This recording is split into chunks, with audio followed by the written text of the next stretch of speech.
ছাত্র জনতার গণ অভ্যুত্থানে শেখ হাসিনার সরকারের পতনের পর এ পর্যন্ত আওয়ামী লীগের ১৩ জন কেন্দ্রীয় নেতা গ্রেফতার হয়েছেন। আছেন শরিক ১৪ দলের ২ কেন্দ্রীয় নেতাও। কারাগারে যেতে হয়েছে সমালোচিত সাবেক এক বিচারপতিকেও। গ্রেফতার হয়েছেন গুম খুনে সরাসরি জড়িত থাকার অভিযোগে অভিযুক্ত সাবেক এক সেনা এবং এক নৌ কর্মকর্তাও। আত্মগোপনের তালিকায় এখনও আছেন সাবেক সরকারের অনেক মন্ত্রী, সরকারি কর্মকর্তা এবং প্রভাবশালী ব্যক্তিরা। রিপোর্ট করছেন তাইমুর রশিদ।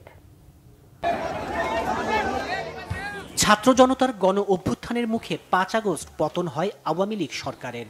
শেষ হয় শেখ হাসিনার টানা ১৫ বছরের শাসন। বোন শেখ রেহানাকে নিয়ে হেলিকপ্টারে দেশ ছাড়ার পর থেকেই গা ঢাকা দেয় আওয়ামী লীগ এবং এর অঙ্গ সহযোগী সংগঠনের প্রায় সব পর্যায়ের নেতাকর্মী। দেখা মিলছে না দাপুটে অনেক মুখের, যেন রীতিমতো হাওয়া হয়ে গেছেন রাজনীতির মাঠ ও মিডিয়া কাঁপিয়ে বেড়ানো হেভিওয়েট ব্যক্তিরা। এমন বাস্তবতায় ১৩ই আগস্ট প্রথম গ্রেফতার হন আওয়ামী লীগ শাসনামলের অন্যতম দাপুটে দুই মুখ শেখ হাসিনার বেসরকারি শিল্প ও বিনিয়োগ উপদেষ্টা সালমান এফ রহমান এবং সাবেক আইনমন্ত্রী আনিসুল হক। গোপন তথ্যের ভিত্তিতে নৌপথে পালানো অবস্থায় সদরঘাট থেকে আটক করে নিউমার্কেট থানার মামলায় গ্রেফতার দেখায় পুলিশ। দ্বিতীয় দফায় ১০ দিনের রিমান্ডে আছেন এই দুজন। ১৪ই আগস্ট খিলক্ষেত থানার নিকুঞ্জ থেকে গ্রেফতার করা হয় সাবেক ডেপুটি স্পিকার শামসুল হক টুকু, সাবেক আইসিটি প্রতিমন্ত্রী জুনায়েদ আহমেদ পলক ও ঢাকা বিশ্ববিদ্যালয় ছাত্রলীগের সাধারণ সম্পাদক তানভীর হাসান সৈকত। টুকু ও পলক হত্যা মামলায় দ্বিতীয় দফায় ৭ দিন ও সৈকত দ্বিতীয় দফায় ১২ দিনের রিমান্ডে আছেন। ১৬ই আগস্ট ঠাকুরগাঁওয়ের বাড়ি থেকে গ্রেফতার করা হয় সাবেক পানি সম্পদ মন্ত্রী রমেশচন্দ্র সেনকে। ১৯শে আগস্ট গুলশানের বাড়িধারা ডিওএইচএস থেকে গ্রেফতার করা হয় সাবেক সমাজ কল্যাণ মন্ত্রী ডাক্তার দীপু মনিকে। একই দিন রাতে ধানমন্ডি থেকে গ্রেফতার করা হয় সাবেক ক্রীড়া উপমন্ত্রী আরিফ খান জয়কে। প্রথম দফায় ১০ দিন শেষে দ্বিতীয় দফায় দীপুমণি ৪ দিনের ও জয় আছেন ৫ দিনের রিমান্ডে। ২০ আগস্ট রাজধানীর রামপুরা থেকে গ্রেফতার করা হয় আওয়ামী লীগের সাংগঠনিক সম্পাদক আহমদ হোসেনকে। বনশ্রী থেকে গ্রেফতার করা হয় সাবেক মুক্তিযুদ্ধ বিষয়ক প্রতিমন্ত্রী অবসরপ্রাপ্ত ক্যাপ্টেন এবি তাজুল ইসলামকে। চট্টগ্রামের পাঁচলাইশ থেকে গ্রেফতার করা হয় কক্সবাজারের সাবেক এমপি আব্দুর রহমান বদিকে। ২৩ আগস্ট রাতে ঢাকার বনানী থেকে গ্রেফতার করা হয় সাবেক chief whip Assam ফিরোজকে।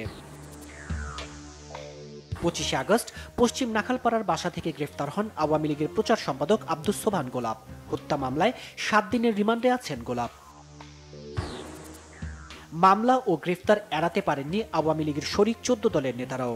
২২ August Gulshan থেকে গ্রেফতার করা হয় বাংলাদেশের ওয়ার্কার্স পার্টির সভাপতি রাশেদ খান মেননকে।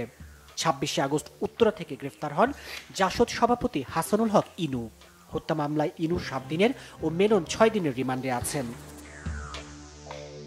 ২৩ আগস্ট রাতে সিলেটের কানাইঘাট উপজেলার দনা সীমান্ত এলাকা থেকে গ্রেফতার করা হয় সুপ্রিম কোর্টের আপিল বিভাগের অবসরপ্রাপ্ত বিচারপতি AHM শামসুজ্জামান চৌধুরী মানিককে।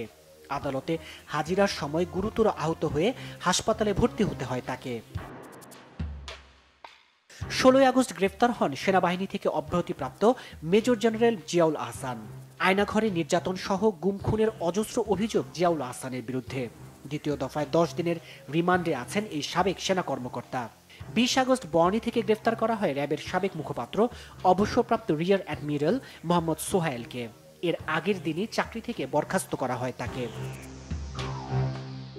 রাজনৈতিক পট পরিবর্তনের পর গ্রেফতার হতে হয়েছে সিনিয়র সাংবাদিকদেরও। ২১শে আগস্ট বিদেশে যাওয়ার সময় বিমানবন্দর থেকে গ্রেফতার হন ৭১ টিভির সাবেক বার্তা প্রধান শাকিল আহমেদ ও তার স্ত্রী সাবেক প্রধান প্রতিবেদক ফারজানা রূপা।